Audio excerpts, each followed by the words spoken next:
Section 20. The Critique of Pure Reason by Immanuel Kant. Transcendental Doctrine of Elements. Part 2. Transcendental Logic. Second Division. Transcendental Dialectic. Introduction. Recording by Dustin Clymer, of Transcendental Illusory Appearance. We term dialectic in general a logic of appearance. This does not signify a doctrine of probability, for probability is truth, only cognized upon insufficient grounds, and though the information it gives us is imperfect, it is not therefore deceitful.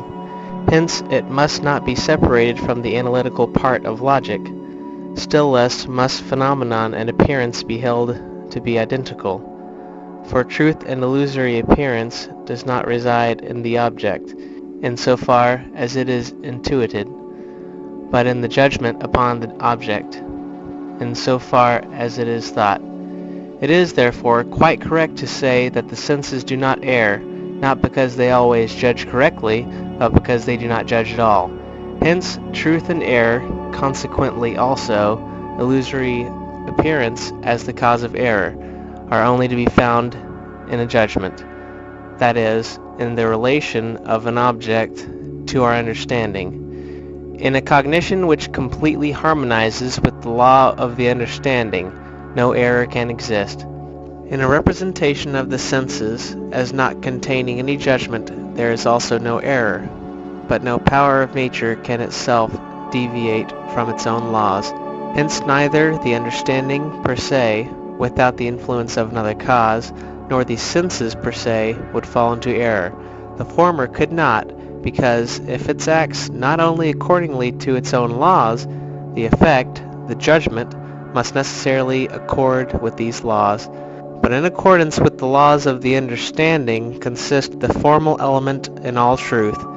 In the senses there is no judgment, neither a true nor a false one. But as we have no source of cognition besides these two, it follows that error is caused solely by the unobserved influence of the sensibility upon the understanding, and thus it happens that the subjective grounds of a judgment and are confounded with the objective, and cause them to deviate from their proper determination, just as a body in motion would always of itself proceed in a straight line.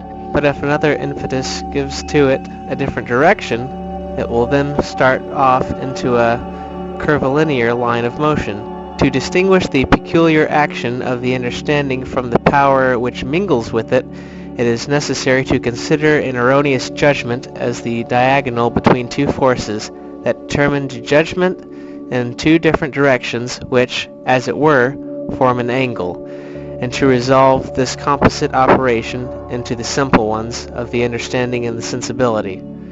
In pure a priori judgments, this must be done by means of transcendental reflection, whereby, as has been already shown, each representation has its place appointed in the corresponding faculty of cognition, and consequently the influence of the one faculty upon the other is made apparent.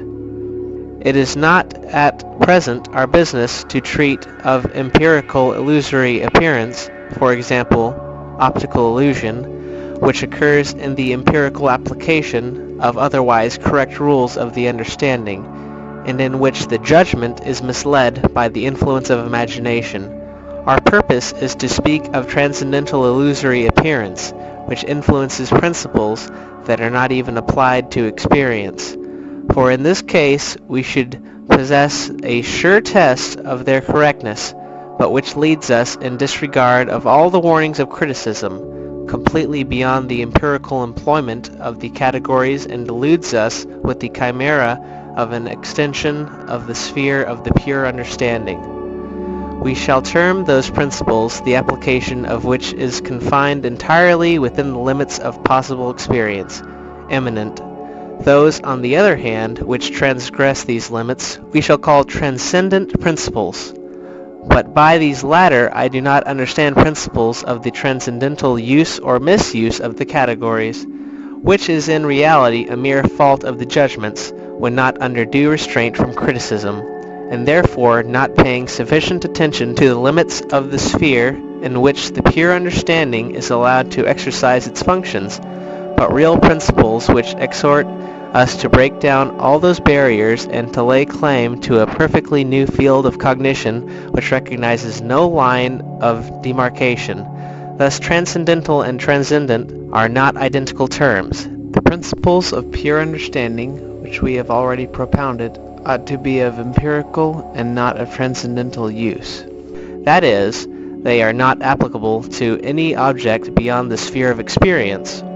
A principle which removes those limits, nay, which authorizes us to overstep them, is called transcendent. If our criticism can succeed in exposing the illusion in these pretended principles, those which are limited in their employment to the sphere of experience may be called, in opposition to the others, eminent principles of the pure understanding.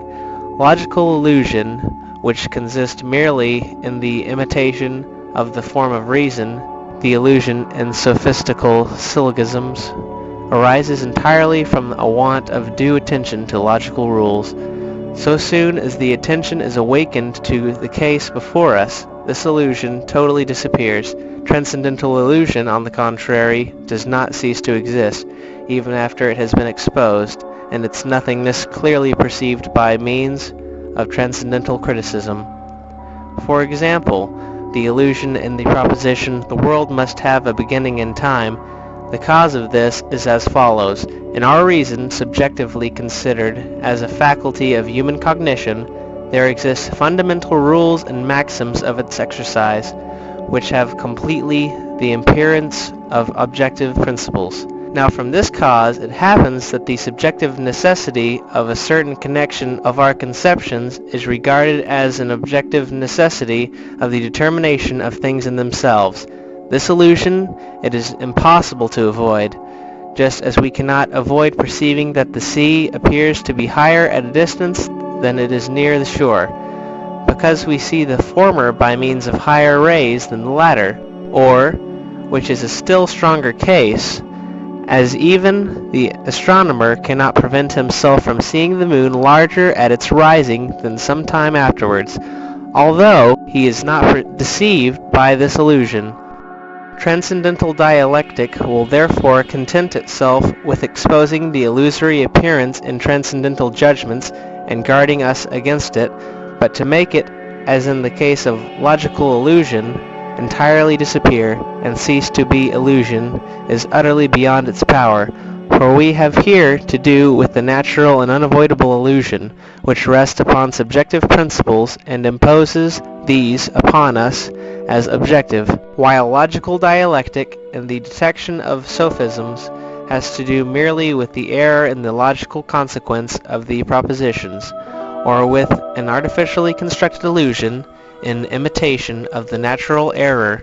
There is, therefore, a natural and unavoidable dialectic of pure reason, not that in which the bungler, from what of the requisite knowledge involves himself, nor that which the sophist devises for the purpose of misleading, but that which is an inseparable adjunct of human reason, and which, even after its illusions have been exposed, does not cease to deceive and continually to lead reason into momentary errors, which it becomes necessary continually to remove. End of Transcendental Dialectic Introduction.